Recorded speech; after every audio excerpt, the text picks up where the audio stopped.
Em meados de abril, um grupo de docentes se reuniu na Universidade de São Paulo a fim de discutir a falta de pluralismo e de liberdade acadêmica nas universidades públicas brasileiras. Desse encontro resultou um texto intitulado Manifesto pelo Pluralismo e pela Liberdade Acadêmica, que teve ampla repercussão nos meios de comunicação. A fim de dialogar sobre esse manifesto, o Trilhas da Democracia recebe o professor, ex-reitor da Universidade Federal do Rio de Janeiro, Roberto Lerrer, que mais uma vez aparece no Trilhas da Democracia para tratar de um tema importantíssimo para a educação brasileira. Roberto, seja muito bem-vindo mais uma vez ao Muito bom Trilhas da estarmos aqui Democracia. juntos, Normando, uma alegria Uma grande estarmos alegria. juntos. E, como sempre, ao meu lado, o companheiro Normando Rodrigues, que compartilha comigo a responsabilidade de conduzir esse programa. Não, só Normando. atrapalho, não conduzo. Tamo junto. Estamos aqui no estúdio Roberto Saturnino Braga, no centro do Rio de Janeiro, que é um local que carrega consigo um dos grandes economistas e um dos grandes professores brasileiros, né? Muito bem. Roberto, eu gostaria de iniciar esse nosso diálogo pela afirmação que abre o manifesto com um quadro muito sombrio, né?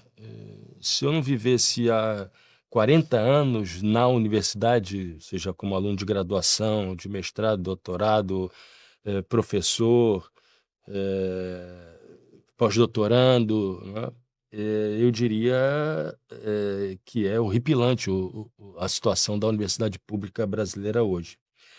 Fala-se num, abro aspas, ambiente de exigência de conformidade ideológica, autocensura e intolerância ao dissenso que prevalece, vou repetir o verbo, que prevalece hoje nas instituições públicas de ensino superior no Brasil. Fecho aspas. Ato contínuo, ainda, digamos, nos prolegômenos desse manifesto, se estabelece uma relação, a meu ver, muito difícil, né, de contar com a concordância de quem lança um olhar crítico, ele faz uma leitura crítica do manifesto, que é entre uma pesquisa em que se afirma que 59% dos brasileiros confiam pouco ou não confiam na universidade pública. 51% consideram que as universidades privadas são melhores do que as universidades públicas.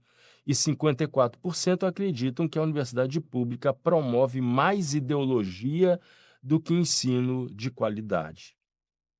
E relaciona esses índices exatamente com a falta de pluralismo e liberdade acadêmica existente dentro das universidades públicas brasileiras.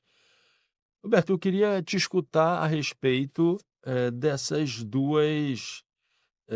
dois trechos do manifesto, né? O trecho da prevalência E da e o pesquisa. trecho da pesquisa, por favor. Somente agradecer muito a possibilidade de estar aqui conversando no Trilhas da Democracia. Uma alegria estar aqui com o Marco também, com o Normando. Seguramente é um debate que vai se propagar, né, entre as pessoas que acompanham o programa, e isso é muito bom para a nossa democracia. E destacar a preocupação com o teor desse manifesto. Eu, quando tive acesso inicialmente ao manifesto, eu imaginei que seria um manifesto, digamos, que interpelasse um ambiente de crescente cerceamento à liberdade católica em diversas partes do mundo. E me surpreendi ao constatar que o teor do manifesto não abordava o tema.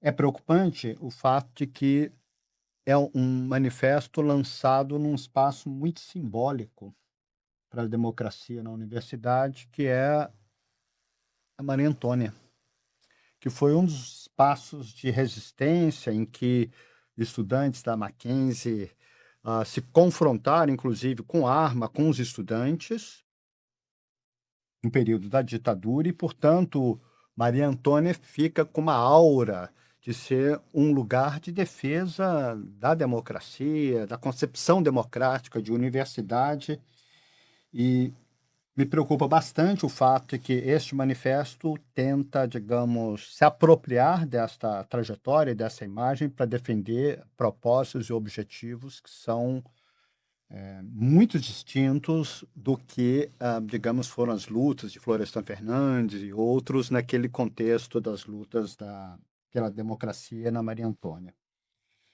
Vejam, o documento afirma que predomina uma situação de impossibilidade de pluralismo, de ausência de pluralismo, de intolerância, de violência contra ideias divergentes nas universidades brasileiras. Essa caracterização é uma caracterização importada. Ela não é uma caracterização que decorre de uma realidade da universidade brasileira, conforme você já destacou muito bem. As universidades brasileiras se caracterizam por um profundo pluralismo. Nós temos, na instituição que sediou o evento, espaços e centros muito complexos, muito sofisticados de estudos para viabilizar o modelo do agronegócio em nosso país.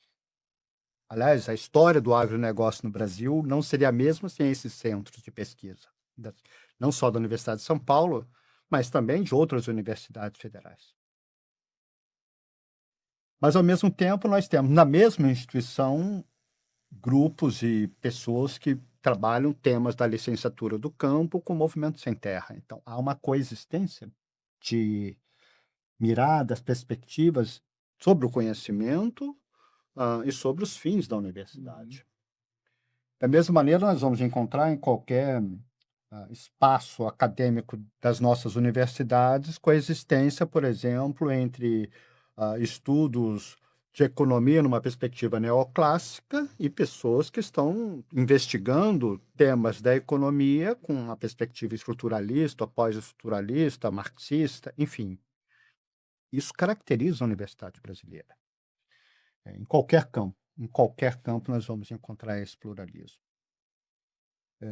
Então, por que afirmar que a universidade brasileira hoje virou, como sintetizou um ex-ministro da Educação, e eu acho que é importante destacar isso, como sintetizou um ex-ministro da Educação, Weintraub, um lugar de balbúrdia em que se faz uso generalizado de drogas, de intolerância, de bagunça, etc. Por que trazer essa imagem que é uma imagem que não se coaduna com a realidade? Eu tenho uma hipótese de que esta construção desta imagem é uma construção importada da realidade estadunidense, tal como esboçada e desenvolvida pela extrema-direita estadunidense. Porque é a extrema-direita estadunidense, sobretudo do Instituto Manhattan, da Heritage Foundation, do Atlas Network, são esses institutos que têm caracterizado a universidade estadunidense como uma instituição de esquerda que coloca acima de qualquer valor acadêmico o tema da diversidade, da equidade, da inclusão, e que isso é intolerável. Então, nós temos esta caracterização importada de uma realidade que, eu insisto, ela não existe no Brasil. Nenhuma hipótese nós podemos trabalhar com a perspectiva, né, a partir de estudos empíricos, de que prevalece, como está aqui no verbo, um ambiente desse tipo. E é importante também destacar que os exemplos que nós vamos encontrar na imprensa, que estão repercutindo este manifesto, como na Gazeta do Povo e outros, são exemplos do MBL, são exemplos do Brasil Paralelo, em que a caracterização da intolerância decorre de conflitos pontuais que aconteceram, de Muitas vezes atividades provocados. que são, exatamente, eu acho que essa é a questão central. Não foram atividades acadêmicas, foram deputados ou representantes da extrema-direita que foram para o espaço universitário para gravar um vídeo no TikTok que precisava dessa provocação e, portanto, de produzir a imagem de que a universidade tem moderna, é um caos, há violência, não há tolerância, com o pensamento divergente, com o pluralismo epistemológico, teórico dentro da universidade. É importante destacar, nesse caso, desses conflitos fabricados que ocorreram na universidade, que isto nada tem a ver com pluralismo. Eu sugiro que os autores do manifesto façam uma releitura, por exemplo, de Humberto Eco, que diz por que é impossível debater com fascistas. Porque o fascismo e os fascistas não admitem a possibilidade de um discurso, de uma elaboração em que prevalece o uso da razão. Sempre é uma relação de negação do outro, da própria humanidade do outro e de violência.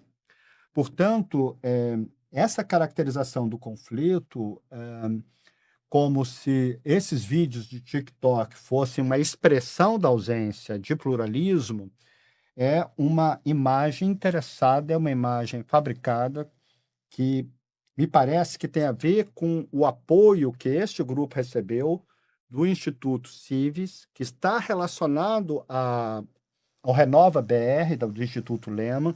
O Cives é apoiado pela Atlas Network, que organiza na América Latina, na América do Norte também, América Central, a extrema-direita do continente.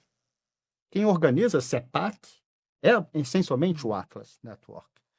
E não é uma coincidência o fato da Atlas ser organizador do Cives, que fundamenta a falsa pesquisa que você faz referência. O que está dizendo essa pesquisa?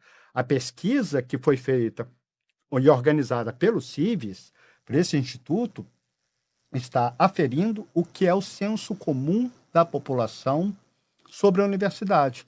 Quer dizer, qual a imagem que a população tem hoje sobre a universidade? E esse senso comum é um senso comum que não decorre da ausência de pluralismo.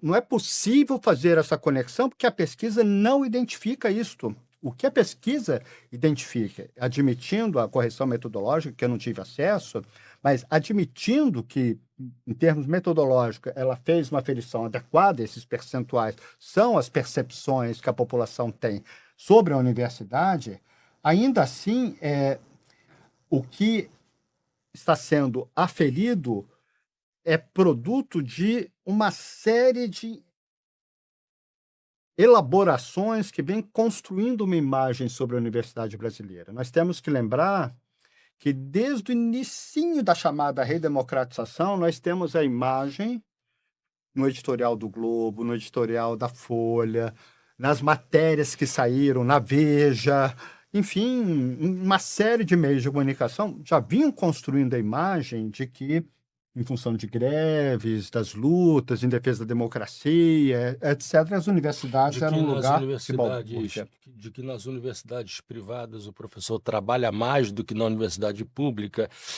as turmas nas universidades privadas são maiores do que as turmas nas universidades públicas, ignorando completamente que o tamanho das turmas de mestrados, dos cursos de mestrado e doutorado são necessariamente menores.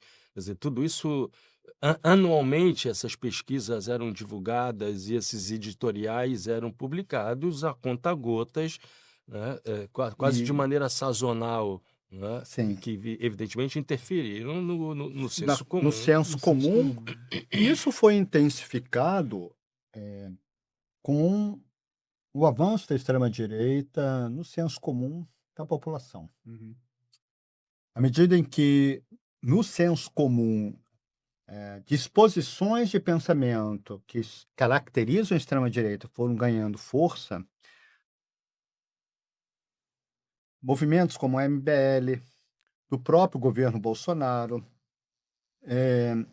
Brasil Paralelo, vinham produzindo e circulando imagens dessas atividades TikTok que foram feitas para caracterizar um conflito, elas foram preparadas para caracterizar um conflito, e isso interfere, isso repercute nas disposições de pensamento da população, que em algum momento, enfim, passa a interpretar, sentir, perceber as universidades como um espaço, enfim, de menor qualidade do que as chamadas privadas, em geral, né? De uma forma geral. Então, a pesquisa que deveria fundamentar que o problema das universidades é a falta de pluralismo, a pesquisa não permite essa causalidade. Isso, do ponto de vista de método, é grave, porque é uma afronta ao rigor teórico, ao rigor epistemológico. Ora, o documento parte de uma caracterização, a pesquisa não corrobora, mas, enfim, se os dados da realidade não corroboram, que sejam ajustados às premissas. Isso é o oposto da ciência. E é isso que vai estruturar, porque todas as proposições que estão presentes no documento partem dessa caracterização, ou seja, a universidade brasileira prevalece, na universidade prevalece a ausência de pluralismo. Daí vão chegar uma série de outras conclusões. Roberto, me permita fazer só Claro. duas observações. Primeiro, eu acho que é importante dizer isso aqui. Nenhum de nós três aqui somos policiais ideológicos. Não é? Então, nós não estamos preocupados aqui com os nomes daqueles que ou fizeram, redigiram um manifesto Não, ou claro, que assinaram. Não, porque no percurso do debate que está sendo travado, começam a ser feitas acusações, tendo em vista os nomes. A discussão, a nossa opção aqui é do debate de ideias, não um debate sobre posição política daqueles que assinaram ou deixaram de assinar esse manifesto. Não, porque pode surgir esse tipo de eu acho muito importante fazer essa pontuação. Pelo fato de você ter feito a relação entre o Instituto da Pesquisa e os vínculos políticos e ideológicos que tem. A segunda observação é que, como leitor de Pietro Ingrao, né, o comunista italiano, discípulo de Gramsci, que foi presidente da Câmara dos Deputados na Itália, eu comungo da sua ideia, da ideia do Ingrao, da hegemonia com pluralismo, né, que foi um avanço nas reflexões gramscianas sobre hegemonia. A meu ver, o que acontece é que aqueles que, e aqui volto a dizer, não estou preocupado com o nome A, B ou C. Existe, de fato, uma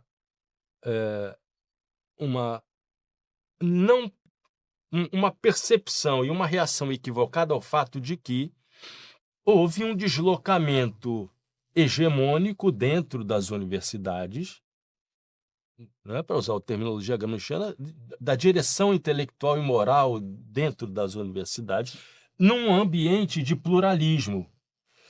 E que isso me faz lembrar, Roberto e Normando, o título do livro do Michel Levy, As Aventuras do Karl Marx contra o Barão de Munchausen. Né? Sim, que é brilhante. Como uma forma de não reconhecimento, ou melhor, um não reconhecimento, ou pelo menos uma não explicitação de que esses setores acabaram sendo derrotados nessa luta por hegemonia, né? Ou pelo menos deixaram de ocupar os postos de poder que ocupavam dentro das universidades, apelam para a ideia da imparcialidade, da neutralidade, como caminho de solução, com base na ideia de que não existe pluralismo, como um caminho de denúncia em relação a isso. Pelo menos essa é a minha percepção. Não é? Existe uma disputa por hegemonia, tem que se reconhecer isso, mas isso não implica o fato da inexistência de pluralismo dentro desses espaços. Normando ia falar? Com receio de te desviar mais Não, ainda de forma da alguma, a fala, gente está Roberto. conversando, imagina. Mas, sem dar nome aos bois, mas mencionando instituições. Me preocupa e o texto todo me pareceu, até quando tomei ciência do texto, eu até te provoquei a respeito, né, que eu perdi a tampa.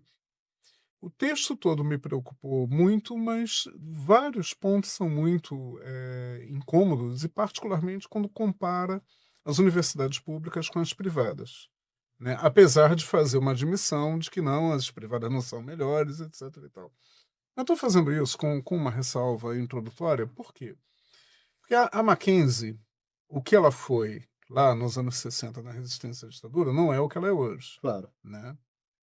E existem dois exemplos, né, que, da minha experiência pessoal e até profissional como advogado de professores, né, eu conheço de, aí sim, intolerância e pensamento monolítico na academia, são em universidades privadas Sem hoje. dúvida. Bastou começar o governo fascista de Bolsonaro, que a Católica de Petrópolis, aqui no estado do Rio, fez uma caça às bruxas contra professores de esquerda, e a Mackenzie, hegemonizada pelo pensamento presbiteriano, que deu naquele malfeitor, né, que foi ministro Foi. da Educação, né, que disparou tiro de pistola 9mm no aeroporto e levava barras de ouro dentro da Bíblia, né? Lá, a Mackenzie também. Existia um núcleo de direito sindical e Sim, direito do trabalho eram pessoas de campo crítico democrática, que crítica. foi desmontado por essa gestão. Então, é dolorosamente irônico que seja feita essa comparação quando no momento onde a gente tem o pensamento, sim, com patrulha ideológica, com dirigismo, com intolerância ideológica, é nas universidades privadas. Sem esquecer o que foi feito com 2 professores na PUC de São Paulo, quando assumiram posições antisionistas e críticas ao Estado de Israel. E agora? Isso Não, agora. isso agora. É.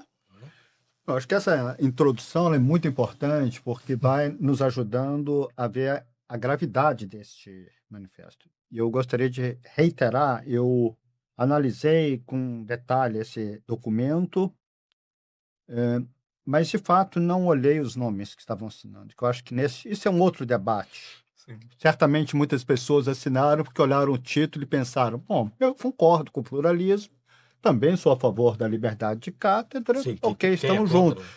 Né? E, na realidade, quando nós reexaminamos com mais detalhes quem são as organizações, os institutos que, de alguma maneira, criaram um ambiente intelectual que viabilizou esse manifesto, nós vamos ver que a situação é muito grave. O tema do pluralismo, de fato, é um tema das instituições privadas. Hoje nós temos várias organizações privadas. Vamos pensar que metade dos estudantes do ensino superior brasileiro faz um curso à distância. 5 milhões de pessoas. Nós temos 2.600 instituições de ensino superior no Brasil, mas só 10 instituições têm 80% das matrículas à distância. E todas usam ensino pré-programado. Cadê a liberdade de cátedra? Cadê o pluralismo se eu tenho que seguir o mesmo sistema de ensino, a mesma avaliação, etc., nessas instituições? Não existe. E nós tínhamos, e acho que é um ponto importante da nossa reflexão, nós tínhamos, dentro das instituições privadas, núcleos de pensamento crítico em que existiu um pluralismo. Num certo momento, Paulo Freire estava na PUC São Paulo, Florestan Fernandes estava na PUC São Paulo. Vejam o que está acontecendo nas instituições. Nós tínhamos aqui no direito, na Cândido Mendes, nós tínhamos um Baldez e outras pessoas que faziam uma reflexão crítica. E vejam o que é o perfil atual, que está mudando. Em todas as instituições privadas está mudando, na perspectiva, aí sim, do pensamento único, que não é o que ocorre nas instituições públicas. Todo esse debate que está sendo feito falseia o que vem a ser dissenso.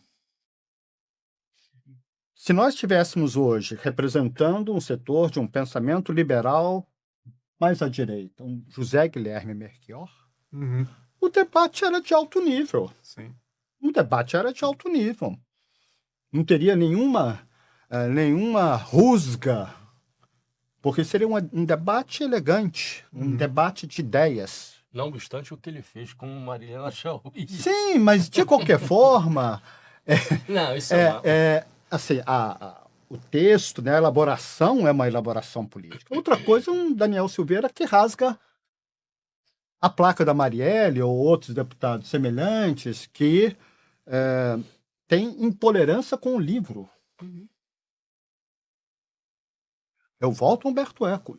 Não existe um debate de natureza habermasiana em que prevalece o melhor argumento num ambiente de violência feito por eles, e não pela universidade pública.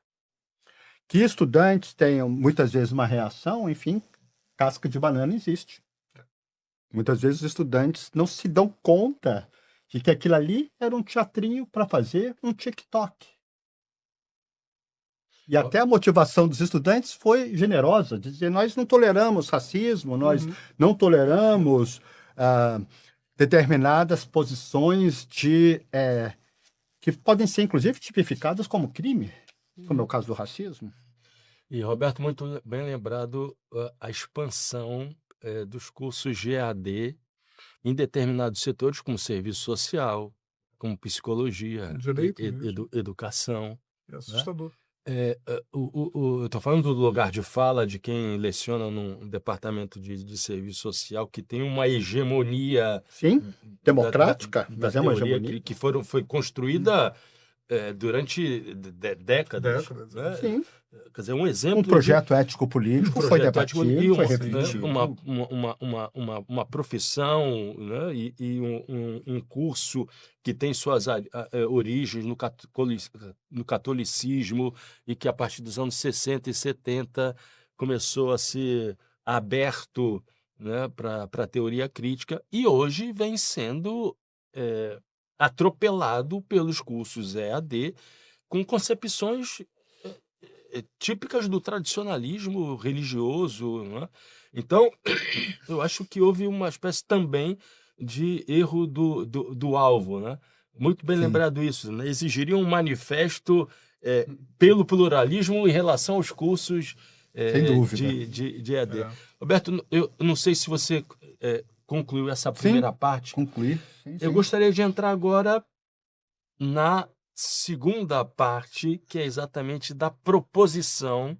Isso né, é mais importante. Dos caminhos apontados pelo manifesto para a recuperação, os termos são do manifesto, recuperação da confiança da sociedade e do cumprimento da sua missão. Né? 1. Neutralidade institucional. 2. Liberdade acadêmica. 3. Pluralismo. E eu gostaria de fazer a leitura de um trecho, né, dessa parte referente à neutralidade institucional, em que se fala o seguinte, abro aspas, quando a universidade adota oficialmente uma visão de mundo determinada, ela estabelece uma ortodoxia oficial, sinalizando para a sua comunidade que visões divergentes não são bem-vindas. Isso aliena quem discorda da posição oficial, leva à autocensura e desencoraja o debate livre das ideias. Eu me senti agora, na leitura, repito o que eu disse no início, não é essa a universidade que eu vivo há 40 anos. Não é?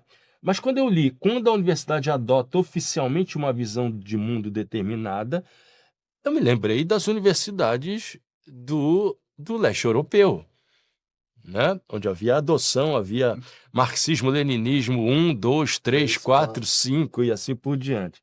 Então, isso em relação... Esse trecho, Alberto, é retirado, e Normando, é retirado dessa parte referente à neutralidade institucional. E o segundo trecho que eu gostaria de ler aqui diz respeito ao pluralismo, ao terceiro caminho apontado pelo manifesto. Eu peço licença a vocês dois, a nossa audiência, esse parágrafo é um pouco maior. Abro aspas. A defesa do pluralismo deve se estender aos currículos, aos programas de ensino e à pesquisa. A universidade deve adotar um ethos institucional que incentive o ensino das posições em disputa nas controvérsias e a análise de perspectivas divergentes em temas sensíveis. Quando professores selecionam e apresentam uma única visão de mundo, eles privam os estudantes da oportunidade de desenvolver fluência nas ideias acadêmicas que efetivamente dividem a sociedade. O pluralismo não significa que qualquer afirmação é válida. O questionamento a consensos estabelecidos deve ser mediado pelo método científico e pela argumentação honesta. Fecho aspas. Eu gostaria de lembrar que todo programa de disciplina, todo projeto político-pedagógico, né, passa por reuniões de órgãos colegiados. Então, esse tipo de crítica incide, na verdade, sobre uma prática democrática das nossas instituições, dos nossos departamentos, né, que é essa. Né? E uma interferência, não sei se você está de acordo, Roberto, na liberdade de cátedra. Claro. Né? Por favor, eu queria te ouvir a respeito. Eu acho que o ponto central do objetivo político é a neutralidade institucional. Esse é o objetivo do manifesto. Ou seja, de que no Brasil nós possamos incluir na agenda da universidade, como grande tema da universidade hoje, a sua neutralidade institucional, que é um movimento que está em curso nos Estados Unidos, particularmente agora no período do novo governo Trump. Porque o tema da neutralidade institucional sempre foi vinculado a uma questão de tensões quando a universidade, e particularmente os seus estudantes, estão problematizando questões que dizem respeito à concepção de humanidade. A primeira formulação mais sistemática sobre neutralidade institucional foi feita na Universidade de Chicago por um professor, inclusive do campo aí do direito, que se chama Harry Calvin, que elaborou um documento que justamente busca falar sobre o papel da universidade na ação política e na ação social. Qual o contexto? Vietnã e o apartheid na África do Sul. Particularmente, naquele momento que foi elaborado o manifesto, a questão era que os estudantes estavam lutando e exigindo que as universidades rompessem com qualquer colaboração com o regime da África do Sul, da segregação racial. Então, vejo que é um tema da grande política. Nós deveríamos ter orgulho dos nossos estudantes que estão se insurgindo contra o racismo. Um Estado racista. E, naquele contexto, este relatório que está defendendo a neutralidade institucional estava justamente tentando afastar a influência dos estudantes sobre a posição da universidade. Porque haviam muitas conexões em diversas universidades com o regime da África do Sul, e isso também mexia com setores conservadores dentro da universidade, enfim. É importante destacar que este jurista que escreveu, em nenhum momento concebeu a neutralidade tal como está no manifesto. Porque o que está escrito no manifesto? Que o pluralismo é do indivíduo, do professor. É o professor que tem que ser pluralista. A liberdade de cátedra se esgota na posição individual do professor, como se a universidade não fosse uma instituição. Como se a universidade fosse um arquipélago de indivíduos, empreendedores acadêmicos, cada um defende a sua ideia. E, obviamente, a universidade, em diversos momentos da história, teve que fazer pronunciamentos. Nós concordamos com o racismo de um Estado? Por que o tema volta agora? Porque os estudantes, novamente, realizaram Gaza. grandes manifestações e acampamentos nas universidades da Ivy League, sobretudo, mas não só. Mas repercutiu, porque são as grandes universidades estadunidenses, né? Harvard, Princeton, Yale, Cornell, enfim, Columbia, fizeram acampamentos. E foi neste contexto dos acampamentos que a extrema-direita, aí foi o Instituto Manhattan, a Heritage, a bancada ultradireitista do Partido Republicano, partiram para cima das universidades. E algo muito preocupante aconteceu naquele momento, e eu acompanhei isso estudando como que isso se deu na Universidade de Colômbia, vi os documentos e matérias, em que chega um ponto em que os investidores dos fundos patrimoniais das universidades dizem os nossos valores das empresas, a universidade não coincide mais com os nossos valores. Oi? A universidade não tem que coincidir com o valor da empresa. É a empresa que tem que, se quer fazer convênios, etc., trabalhar com os valores da universidade, não ao revés, não ao oposto. E naquele momento em que as tensões estão se agudizando por conta dos acampamentos, praticamente todos os reitores acionaram a polícia, retiraram à força os estudantes, mas a extrema-direita não estava preocupada exatamente com isso, queria mais. E com a ação dos fundos patrimoniais, sobretudo de setores vinculados ao sionismo, com a extrema-direita, com esses institutos, algo inacreditável aconteceu.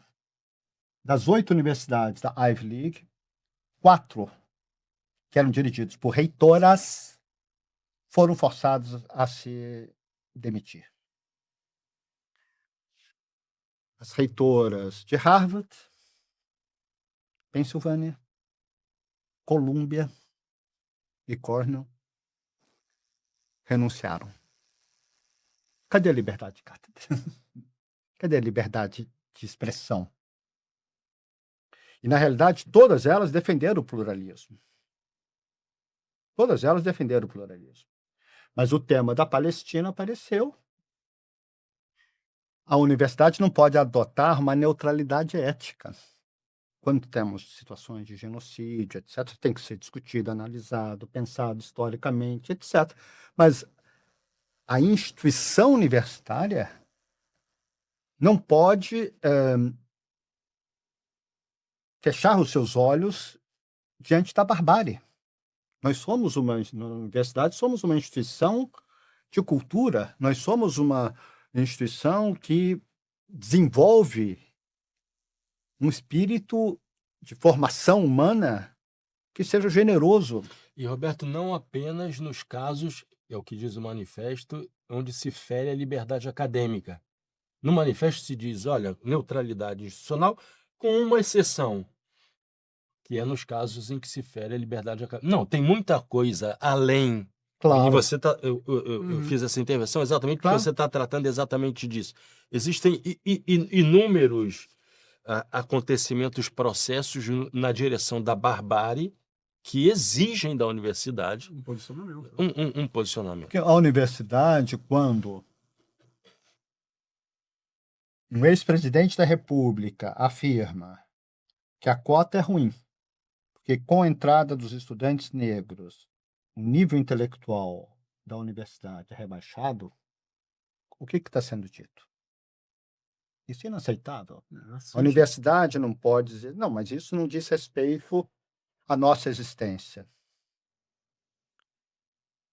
E vejam que neste contexto estadunidense, nós chegamos a ter situações muito preocupantes, como foi o caso de uma universidade que tem tradição democrática, que é Berkeley, que é uma universidade que tem muita tradição democrática, ligada a crítica, 1968. 68, enfim, é uma universidade pulsante, enfim.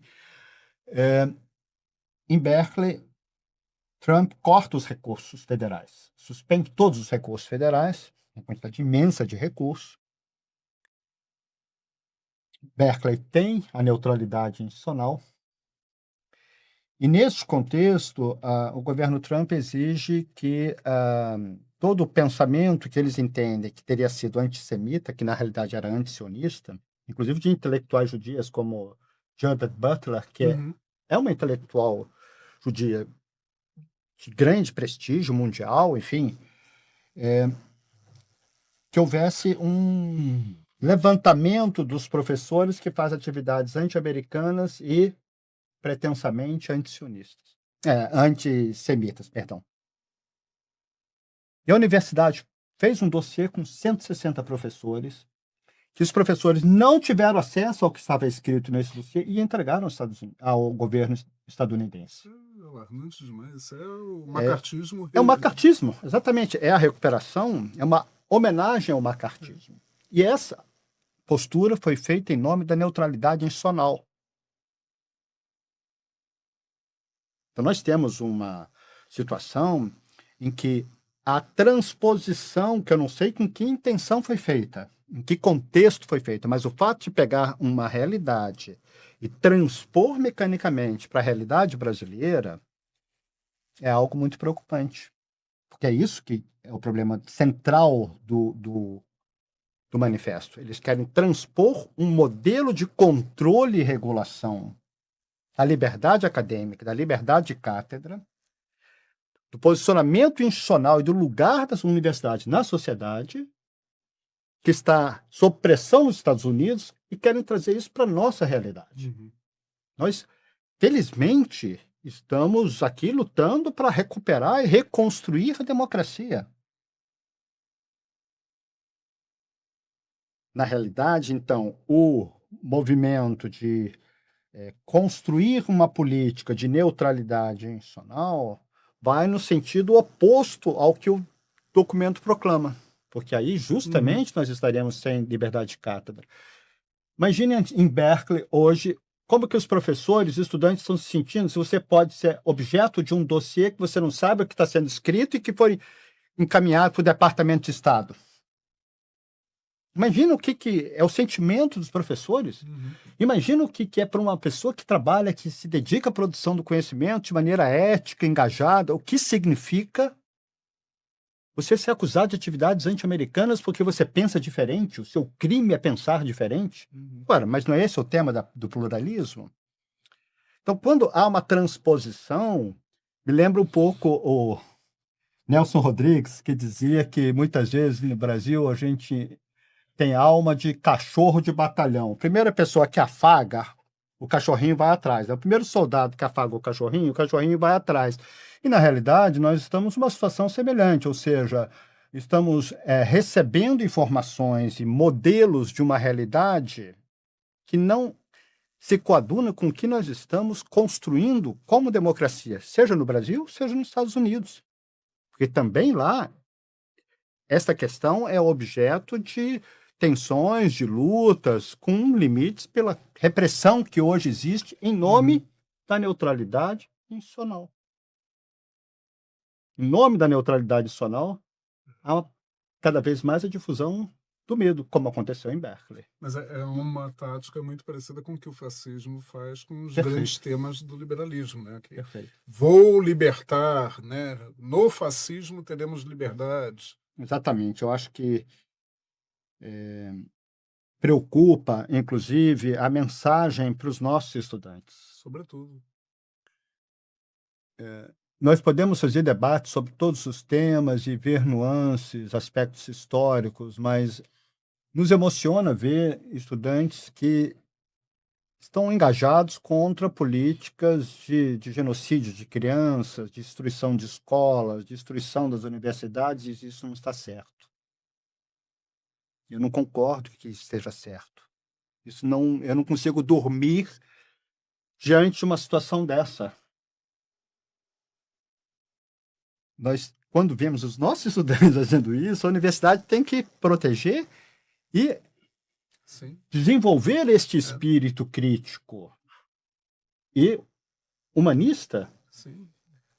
Podemos discutir aspectos históricos, nuances, como é que isso se processou ao longo do tempo. Roberto, Mas isso é função da universidade, né? E é o tipo, te Não, por interromper favor. rapidinho, é o tipo de indignação, né, do fogo sagrado que vai gerar conhecimento, que vai gerar Sem produção dúvida, de sem conhecimento. dúvida.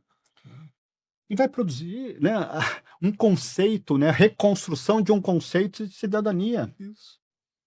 Da vida em sociedade. da vida social. Quer dizer, nós estamos precisando disso, e não o oposto. É, duas coisas que se relacionam, né? A primeira é que há a promessa, por parte dos organizadores do manifesto, de que haverá outros manifestos, haverá outros posicionamentos, e isso vai se tornar um grupo com organicidade. Uhum. Então, vem por aí outros manifestos e outros posicionamentos. Relacionado a isso, não é? Se fala muito na universidade, não é? Se isso for verdade, não é? Que esse grupo vai se tornar um grupo orgânico, não é? Existe um projeto de universidade pública cujo embrião foi lançado agora. Uhum. Então, como as nossas universidades têm mecanismos democráticos de 4 em 4 anos, existem eleições para os reitores, né? Que apareçam candidatos à gestão central da universidade, que apresentem essas ideias e que sejam sufragadas, né? Certamente haverá resistência. Isso vai se dar no campo da grande política, né? Um projeto que defenda abertamente a neutralidade institucional, com outros projetos que digam mais ou menos o que você acaba de dizer, Roberto. A universidade não pode se furtar ao posicionamento em relação a atos de barbárie num contexto internacional de avanço da extrema-direita. Veja, no período fascista, as universidades italianas que têm uma tradição, né? São instituições antigas, enfim, tem uma longa história, né? Depois de 26, começa um movimento de pressão para que os professores se filiassem ao fascismo E fizessem o juramento. e fizessem o juramento. E os professores, na maioria, tiveram que fazer o juramento. Seria correto que a universidade tivesse permanecido em silêncio nesse período? Seria correto isso? A universidade não teria que ter tido uma posição institucional em defesa da liberdade de cátedra e do pluralismo. E o que está sendo colocado é justamente o oposto. Então, Marco, eu penso que essas forças se apresentem para o governo da universidade, ótimo. Mas é muito importante que o debate seja feito a partir de premissas corretas.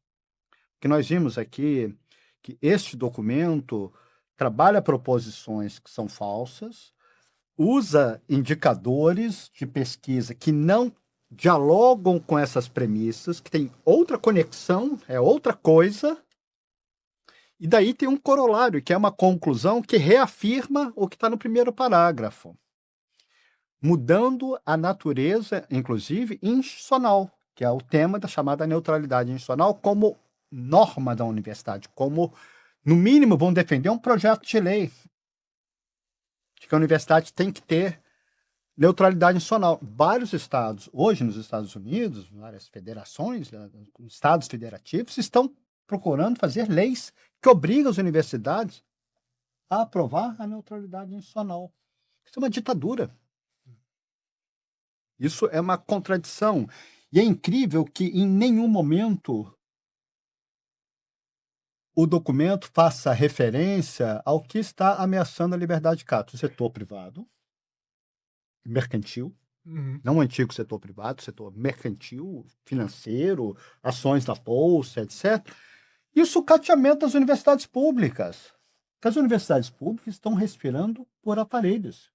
A questão do subfinanciamento. Do subfinanciamento, os nossos estudantes, o que é o maior risco à liberdade acadêmica? É um estudante não conseguir concluir seu curso. E nós temos uma evasão enorme, porque os estudantes não têm política de assistência estudantil compatível. Não temos moradia para os estudantes, que é um tema fundamental. No FRJ, 1/4 dos nossos estudantes vêm de fora do Rio de Janeiro. Quem consegue alugar uma moradia no Rio de Janeiro com os aluguéis do jeito que estão? Então, ou a universidade que tem é uma das moradia, razões dos protestos da greve estudantil nas 3 universidades Sim. De São Paulo. de São Paulo. Sim. Né? Políticas de manutenção. de manutenção, exato, de assistência. Isso sim é uma liberdade, é uma ameaça à liberdade de autorrealização humana. A pessoa não consegue concluir o curso porque não tem condições objetivas. E nós vamos ter que fazer esse debate, mas eu espero que, eu tenho certeza, depois eu vou até abrir um pouco colegas que, enfim, entenderam que esse manifesto ele era construtivo, né? Mas eu acho que é importante debater com esses colegas que, digamos, não estão vinculados ao Instituto Cives, etc., né? Que estão ali um pouco enfim, talvez de uma maneira um pouco descontextualizada, né? Da importância de fazermos esse debate de maneira mais sistemática, mais rigorosa, fundamentada, para que nós não desloquemos uma realidade ruim, que é a realidade estadunidense, para o Brasil, como se as respostas que estão sendo feitas hoje nos Estados Unidos de uma situação de correlação de forças ruim, como a chantagem econômica em Berkeley, seja transposta para o Brasil, porque é isso que eles estão propondo. Roberto, a gente está chegando nos últimos 8 minutos, né? E eu gostaria de falar agora nessa reta final, de um ato de má-fé que foi levado a cabo por uma matéria da Folha de São Paulo sobre a luta entre manifestos. A gente não vai discutir aqui o segundo manifesto, que foi o Manifesto por um Pluralismo Encarnado. Acho que é esse o título. Isso. A gente não vai entrar aqui, né, por esse caminho. Mas numa matéria em que fala da luta entre manifestos, na minha forma de ver, na minha leitura, um ato de má-fé. A matéria se inicia da Folha de São Paulo com o caso de uma professora, e a matéria diz o seguinte: uma professora do Departamento de História da UF, posso estar enganado, que afirma que teve que tomar ansiolítico antes de começar a entrevista. Esse foi o primeiro parágrafo né? E essa professora teve um problema, se sentiu perseguida, né? Por discordar numa reunião do colegiado, do curso, sobre uma nova disciplina, algo, né, desse campo. E aí começa a se falar dos manifestos. E, ao fim, o último parágrafo dessa matéria volta a professora, essa mesma professora que teve que tomar ansiolítico no início, né, dessa matéria, dizendo que está há 15 anos dentro da universidade pública e nesses 15 anos, como docente, e nesses 15 anos nunca foi feliz. Isso é um elemento a mais. Eu acho que o manifesto não trata disso. Posso estar enganado da questão do adoecimento dos professores, etc. Mas aí a gente volta a um ponto em que da primeira parte desse nosso diálogo, que foi esse das matérias de jornal, dos grandes jornalões, né, que diziam na universidade pública se trabalha menos que na universidade particular, etc., que é alguma coisa que vem sendo desencadeado, vem sendo trabalhado pelos meios de comunicação e vai se formando uma bola de neve, né, que é essa do adoecimento do corpo docente. Né? E não apenas do corpo docente, né? Vários casos de suicídio de discente. Aonde se encontra a má-fé? A má-fé se encontra em relacionar nessa matéria, atenção, estou falando dessa matéria, de relacionar, né, a discussão que é essa que a gente do adoecimento com a questão do pluralismo. Aí a gente desce da grande política para a pequena política, essas articulações que são articulações que evidentemente não têm nenhuma mediação, né? E eu gostaria de te ouvir sobre isso. Você teve à frente 4 anos da Universidade Federal do Rio de Janeiro e queria te ouvir para finalizar, faltam 5 minutos para a gente terminar, essa questão. Da mesma maneira, Sim. lógico, se abriria aqui um outro programa, né? Mas para falar sobre a má-fé, né? Que vai surgir a partir desse manifesto à medida em que ele for crescendo por parte dos meios de comunicação. O problema que está presente no manifesto é partir de premissas falsas, usar elementos supostamente que corroboram, que fundamentam, para chegar a uma conclusão que seria uma decorrência lógica da premissa e do instrumento de validação. Neste caso, é a mesma situação, ou seja, existem situações reais de sofrimento laboral. E nós temos que analisar isso com muita delicadeza. Eu trabalho com a hipótese de que não é original minha, isso eu recupero muito a partir do Florestan Fernandes, de que nós não conseguimos mudar o modelo da universidade que veio da ditadura. Uhum. Em 63, nós tínhamos 30 programas de mestrado e doutorado. Em 85, formalmente o último ano, nós tínhamos 1.116 programas de mestrado e doutorado. É irrefutável que a pós-graduação foi estruturada, o modelo de pós-graduação foi estruturado na ditadura. E é óbvio que teria que ser um modelo de pós-graduação heterônomo. Nenhuma ditadura Uhum. vai fortalecer a possibilidade de um pensamento livre. E na chamada transição democrática, nós não fizemos uma ruptura com esse modelo. Então, até hoje, dentro da universidade, e a lógica que está no documento é esta: nós somos uma coleção de indivíduos que buscam recursos a todo custo e que buscam recompensas simbólicas a partir das suas linhas de conhecimento, etc. E isto corrói um princípio fundamental para a universidade, que é ser uma comunidade diversa, plural, pulsante, mas que é capaz de se perceber como uma instituição social de enorme valor para os povos. Cada vez mais importante, eu acho.